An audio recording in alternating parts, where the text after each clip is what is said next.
I'm going to be creating a soldering iron with pencil. So I've scattered the pencil, so this is the head. Then I'll get this. These are hookers. I'll use then this is my soldering head. So first I'll use this one to hook this head. So I have hooked it with this one. Then I'll use this other one to hook the pencil head, which is this, although it's small, but the one should be longer. So this it, I've already hooked it. Then I'll get my battery and hook this to it, these two ends.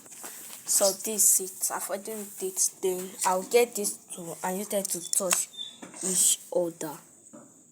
These two.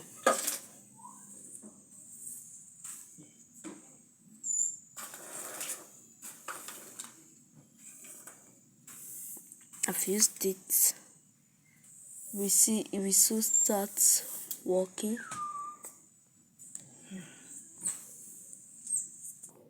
So I've changed it, so now look at it.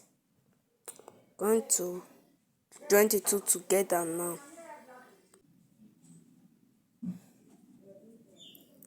So I already created that one.